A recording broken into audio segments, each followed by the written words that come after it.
천자문의 염정삼 문준혜입니다. 자, 오늘은 제5강 운등치우 노결위상 이 8글자를 네. 배우는 날입니다. 먼저 선생님께서 각 글자의 의미와 또 전체 구절을 한번 해설해 주시겠습니다. 네. 운등치우 하면 구름 문자, 네. 오를 등자, 이를 치자, 비우자. 구름이 막 달려서 올라가면 그 다음에 비가 떨어져서 내린다. 네. 이런 뜻이 되고요. 네. 그 다음에 노결위상 할 때는 이슬노자, 네. 맺을 결자, 될 위자 혹은 할 위자, 그 다음에 서리 상자. 이래서 무슨 뜻이 되는 거죠? 이슬이 맺혀서 그렇죠. 서리가 된다. 네, 이렇게 8글자를 배우게 되겠습니다. 네. 자, 그러면 네. 오늘은 아마도 이제 기상현상에 대해서 그렇죠. 이야기하는 네. 것 같은데요. 네. 각각의 글자들의 모양과 네. 또 의미를 선생님 하나씩 좀 짚어주시기 바랍니다. 먼저 구름 문자를 네. 한번 보실게요. 네. 구름 문자는 갑골문의 자형이나 그 이후에 이제 쭉 이어져 오는 설문 고문의 자형이 있고 소전 계열의 자형이 있는데 약간 다르죠? 그러네요. 예. 오늘의 글자는 비우자가 위에 있는데 네. 갑골문은 아무것도 없네요. 위에. 그렇죠. 네. 그러면 애초에는 사실은 구름이 이렇게 말려서 올라가 네. 있는 하늘에 떠 있는 모양만 그렇습니다. 상형한 게 구름 문자여야 네, 되겠죠. 네. 그런데 이렇게만 그려놓고는 그게 구름인지 또 아니면 그냥 둥글게 말려있는 어떤 실타래인지 알 그렇죠. 수가 없게 네. 되잖아요. 소꼬리인지 돼지꼬리. 죄송합니다. 네. 무슨 꼬리가 말려 있는 것처럼 그렇죠. 해석이 될 뭐가 수도 말려 있는 있으니까. 건지 알 수 없게 되는데 나중에 되면 이게 비와 직접적인 관련이 있는 것이다라는 걸 알려주기 그렇죠. 위해서 비우자랑 연결된 결합된 그런 글자가 만들어지는 거죠. 네, 일반적으로 한자는 굉장히 복잡한 것에서 네. 간단한 것으로 변해 왔다고 이제 생각이 되는데 네. 이 글자는 오히려 의미를 명확하게 하기 위해서 좀 복잡한 방향으로 변한 것처럼 보이네요, 글자가. 한자는 우리가 흔히는 조금 더 간략하게 네.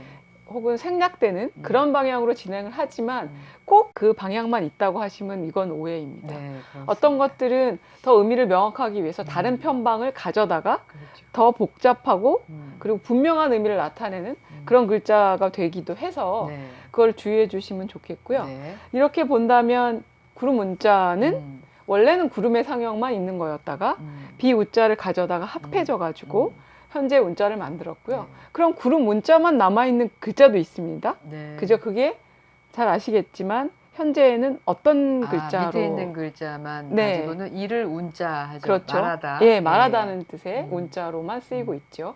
뭐뭐라고 하지만 운운하다 할 때 그 그렇죠. 글자죠. 예. 예. 하지만 원래는 그것이 구름을 뜻하는 글자였다는 거죠. 네네.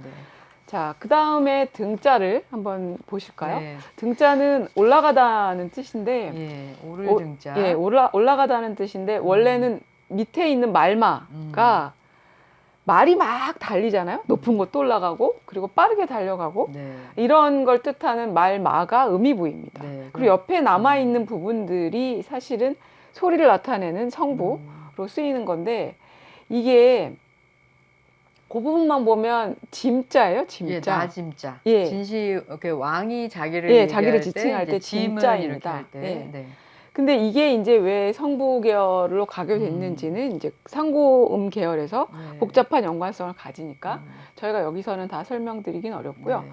일단은 여기서는 이 그 말이라고 하는 성분을 가지고 이 등자 전체의 의미를 표현하고 있는 것으로 네네. 이해하셔야 될 것 그러면 같습니다. 이제 첫 번째 의미는 말이 뛰어오르다라는 의미에서 그렇죠. 이제 말이라는 것이 빠지고 네. 모든 올라가는 행위 그렇죠. 런 것을 예. 표현하게 됐다. 올라가는 이렇게. 거죠. 네네. 근데 기상현상에 대해서 저희가 전문가는 아니기 때문에 알 수 없는데 구름이 막 빨리 이렇게 모여서 위로 막 올라가면 그 다음엔 비구름이 되는 모양이죠. 네네. 그걸 잘 모르겠지만 어쨌든 그런 것을 이 구절은 사실은 그렇게 표현하고 있는 것인데 그렇죠. 구름이 모여서 어떻든 이렇게 맑은 하늘에 떠 있는 둥실둥실 떠 있는 높게 떠 있는 그런 구름이 아니고 네. 구름 아니고 막 이렇게 낮게 검게 몰려와서 이렇게 뭉쳐 있는 구름들이 그렇죠. 보통은 비를 내리죠. 네, 비가 될 수 예. 있는 구름. 그 다음 글자는 이제 이른다라고 하는 네, 치자입니다. 일치자인데요. 이 글자가 네. 갑골문의 모양이 참 재미있네요. 사람이 있는 것처럼 보이기도 하고요. 맞죠? 사람이 예, 사실은 예. 꿇어앉아 있는 예. 모양입니다. 그죠? 예. 그리고 그 왼쪽은 옆에는 뭔가요? 왼쪽은? 화살이 땅에 와서 꽂히는 모양입니다. 아, 네. 예. 그러니까 이제 요 글자가 나중에 이를 짓자, 네, 네, 이를 짓자. 왼쪽에 있는 것만 네. 보면 이를 짓자 화살이 땅에 와서 음. 딱 꽂히는 글자인데 네. 그 옆에 사람이 있는 모양입니다. 예. 그런데 그 중간에 전국 문자로 가면 여기다가 사람 발을 상징한 글자까지 더해졌어요. 그래서 지금은 사람이 있던 것은 없어지고 네. 이를 짓자 옆에 발 모양만 남아서 이를 치자를 만들었습니다. 네. 그죠? 네. 그래서 그게 예서 해서의 모양으로 음. 현재 여러분이 보고 있는 글자 자형이 되었어요. 근데 원래 왼쪽에 있는 것도 이르다라는 네. 의미인데 그건 이제 화살이 어딘가에서 날라와서 여기에 도달하다, 네. 땅에 꽂히다라는 그렇죠. 의미였다면 네. 그 옆에 이제 발바닥과 이제 사람과 발바닥 이런 것을 넣어서 네. 이것도 이를 치지 않습니까? 그렇죠. 네네. 그럼 두 가지가 이제 의미가 같은데 네. 글자를 두 개로 만든 게 이런 현상들이 이제 덜어 보이잖아요, 한자에는. 그렇죠. 네네. 이런 건 어떻게 이제 이해를 해야 될까요? 아마 이제 의미의 분화와 큰 연관관계를 가질 것인데 이게 이제 그게 빠져도 오른쪽 편방이 빠져도 이른다는 뜻이고 네. 그리고 여기에 이를 치자에 있는 왼쪽 편방이 역시 의미를 나타내기도 하고 발음을 나타내기도 하고 하는 것이죠. 네. 근데 보통 그 이를 치자로 이렇게 옆에 그 발 부분을 집어넣은 이를 치자로 쓰게 되면 네. 무언가를 보내주다. 네? 그리고 이르다는 뜻보다는 내가 그쪽으로 보내주다라고 하는 뜻을 더 많이 가지게 되는 것 그러면은 같아요. 이제 네. 이르다, 자동사 내지는 타동사 이런 이제 품사적인 부분도 있을 수 있고 네. 의미가 조금 더 예, 그런 분할을 네. 위해서 사실은 나눠놨을 것 같은데 네. 그렇게 크게 우리가 한문에서는 네네. 그 구별을 해내기는 지금 어렵게 네. 됐죠. 네네. 근데 여기서는 치는 비를 이르게 한다라고 하는 뜻으로 해석돼야 되는 이르게 치자인 하다. 겁니다. 예, 비가 네. 이른다는 것보다는 네. 이르게 하다 이렇게 왜냐하면 이제 구름 해석을 해주는 게 자체가 좋겠네요. 비를 불러오는 예, 것으로 예. 그렇게 해석되게끔 문장이 만들어졌다고 네. 저는 예, 그런 이해하고 것 있습니다. 같습니다. 네, 다음 글자는 비우자인데요. 네. 갑골문의 우자를 보면 정말 하늘에서 비방울이 뚝뚝 떨어지는 것 같은 네, 이제 그림 같은 모습이네요. 그렇죠. 그 다음에 이어지는 글자들도 다 뭔가 주룩주룩 뭔가 내리고 있는 네, 그런 네. 글자입니다. 네, 점차로 이제 네, 서주시기의 글자에서 그 위에 전국시기로 문자로 가면은 위에 한일자처럼 뭐가 더해지는데 네. 그건 어떤 의미로 더해진 걸까요? 그냥 뭔가 떨어지고 있다 그러면 어디서부터 떨어지는지 이제 기준이 없죠. 그래서 이제 그게 곧 저 높은 곳의 하늘이다라고 하는 기준을 잡기 시작했던 게 아닐까라고 네. 추정이 됩니다. 네네. 그래서 소전에서 보면 한일자가 있고 그 아래 이제 이렇게 밖에 테두리를 만들고 네.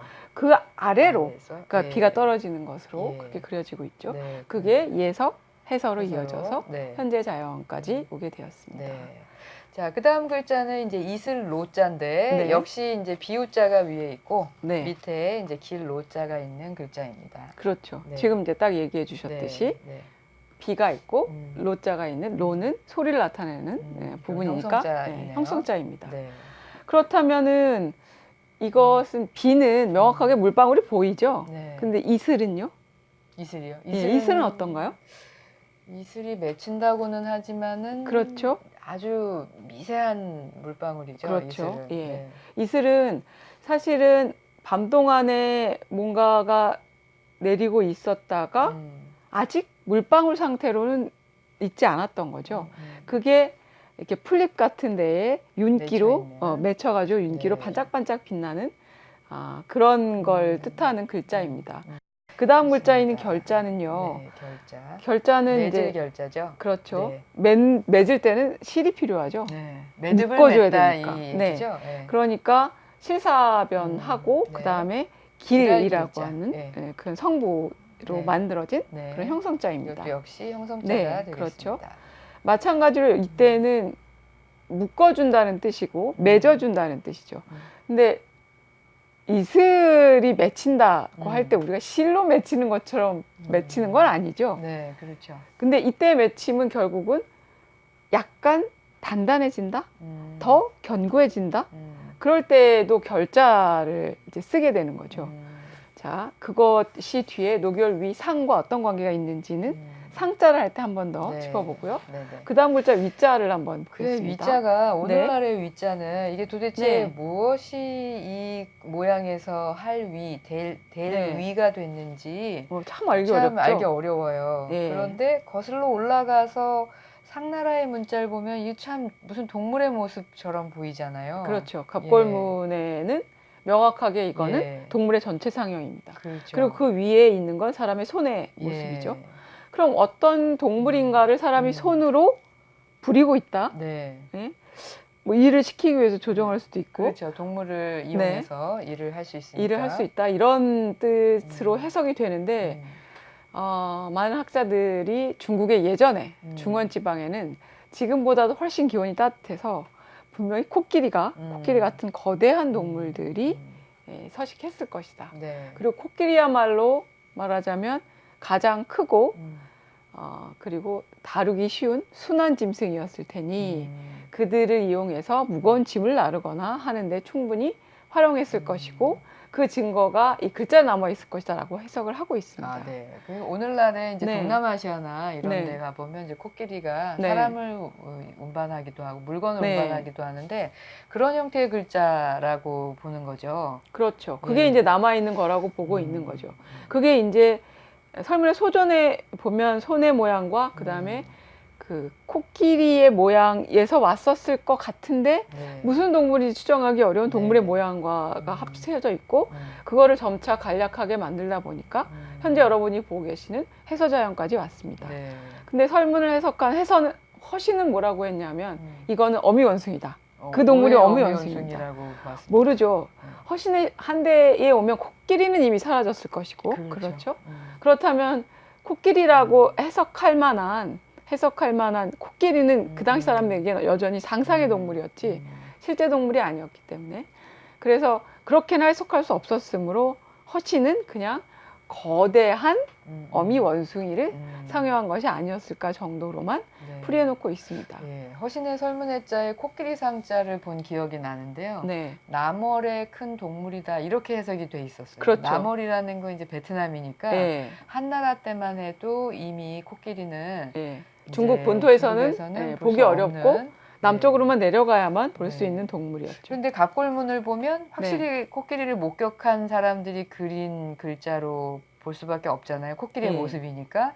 그러니까 참 신기한 거죠. 그 당시는 코끼리가 살 수 있을 정도의 네. 이제 따뜻한 기후였다.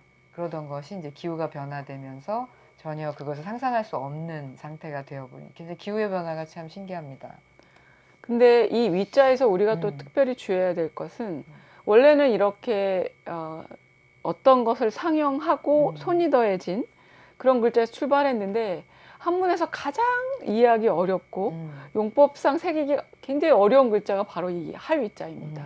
뭐뭐이다가 네. 되기도 하고 네. 하다이기도 하고 뭐뭇이 되다, 네. 만들다, 뭐뭐라고 생각하다. 그리고 굉장히 많은 용법을 가지고 있는 네. 글자입니다. 네.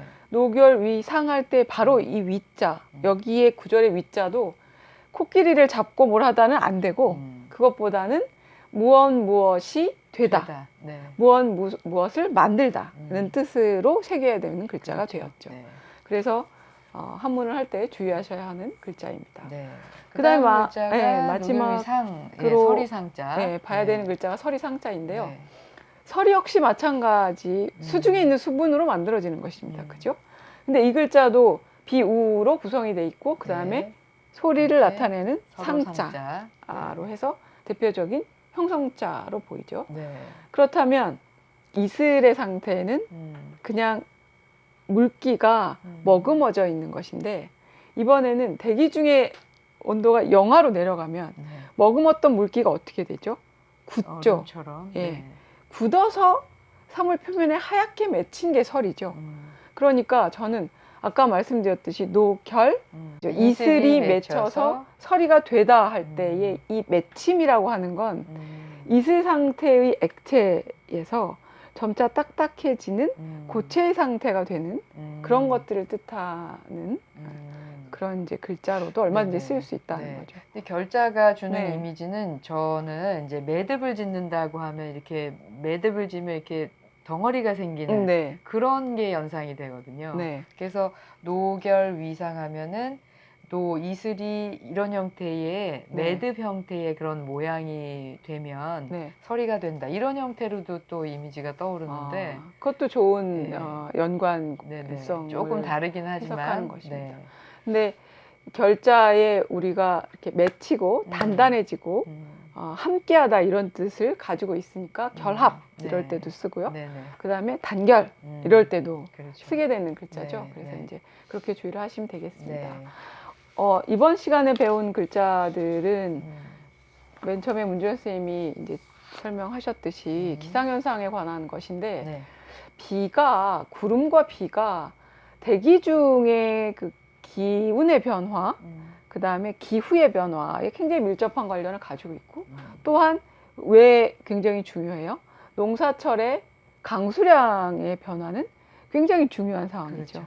예, 그렇기 때문에 이전에 한 해, 그 다음에 사시의 기운의 변화와 함께 역시 구름과 비의 것들을 언급하는 이 문장이 이어지는 거라고 저는 생각하고 네. 있습니다.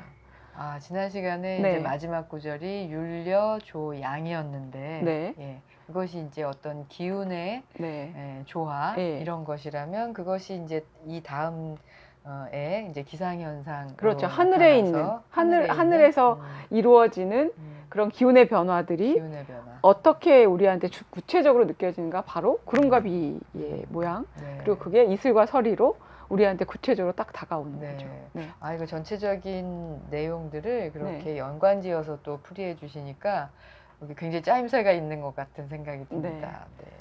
혹시 출전을 설명해 주실 부분들이 있을까요? 이 구절이나 이 구절과 비슷한 그런 의미를 가진 것들은 굉장히 많이 있는데 네. 더 오래된 것들은 뭐 역에 그 세울 건자, 건괴의 단전에 의하면 네. 이제 행운, 구름이 흘러가는 구름, 우시, 구름이 흘러감으로써 비가 펼쳐진다. 우시, 비가 내려진다. 이런 구절이 행운 우시 이런 구절이 있습니다.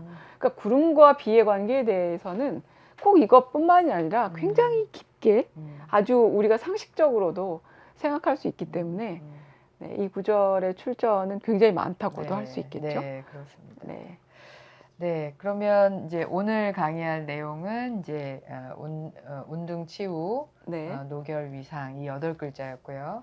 다음 시간에는 어떤 구절을 이제 공부하게 될까요? 네, 다음 시간에는 금생여수 옥출공강인데 네. 이번에는 땅에서 땅에서 출토되는, 땅에서 생산되는 그런 물건들에 대한 예죠.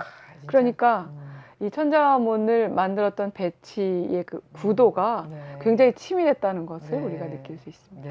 네. 그러면 다음 시간에는 다시 금생여수하고 옥출공강이다. 이 8글자로 찾아뵙겠습니다. 그럼 오늘 강의는 여기까지 하겠습니다. 감사합니다. 우자인데 그렇죠? 잠깐만요. 벌써 끊을게요. 네. 배터리가 다 됐습니다. 깜짝 놀랐네. 나도 우리가 잘못한 줄 알았어. 산다지 검을 하늘에 황지 우집주 해배하